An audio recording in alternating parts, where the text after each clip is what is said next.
Vua hapo. Sikiza kwa mimi. Sikiza mali yangu sana. Vua.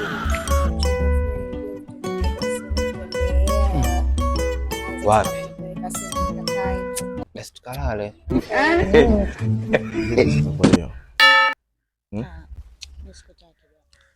Sasa kuna shida yangu kila siku tunakubembeleza mshikaji.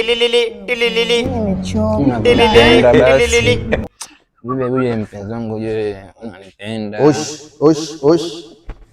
Aya. Bwana Mpepeche. Vipi familia? Kama kawaida. Ana bie mzee. Hapo taratibu tu. Unajua tena. Yaani hapo niko na shemeji yako. Wewe unaniambia uende kwa shemeji yako? Kwa shemeji yako mpenzi wangu mwenyewe ndio huyo. Shemeji mwenyewe ndio huyo. Kutoka kama mchinga. Ngoja kwanza sikia. Wewe mshikaji wangu sana. Bwana Mpepeche. Sikia za Mpepeche. Sikiliza kwanza. Ngoja nafanyaga mpenzi wangu. Sikia kwanza. Ngoja kwanza. Hawa sikia. Usijibebishe hapa. Sikilize. Ngoja kwanza usiongee kitu. Mimi nataka ngombe vipi? Ngoja kwanza. Nakugea basi. Sikilize. Ngoja kwanza. Familia? Sikiliza. Familia.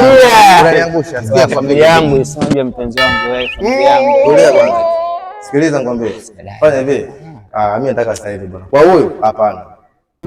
Kwa huyu hapana. Sikiliza. Kwa huyu hapana. Mjomba wangu. Sikiliza ngombe. Kuna nini kwani? Asikia mimi kwa hapo hapana. Ndugu yangu hapana. Vua. Sikiliza ngombe. Sikiliza mali yangu sana. Vua. Sikuibisha hapa. Vua taratibu. Sasa kama naibisha usio mjomba. Vua tutondoke. Tulia hapo. Ngoja basi. Vua tuondoke. Smart rondo na wewe mambo ajabu. Ngwangu kupi basi. Vua. Kwa nini unanifanyia hivyo? Vua mjomba wangu leo. Mimi ndo naenda vua. Vua mjomba wangu afu nimeshakukataa ujue. Mimi na wewe mwanzo. Yani tusijuane sasa hivi. Hatuna ubesti wala nini. Wewe jao wewe mwanangu. Nimeshakuona wewe jao. Ujikataa. Hamna lolote, mnajifanya mabishongo za nyinyi mnazima. Unaona, afu na nyinyi mnaangalia wanaume wa kuwepo nao, sio mnajichagulia.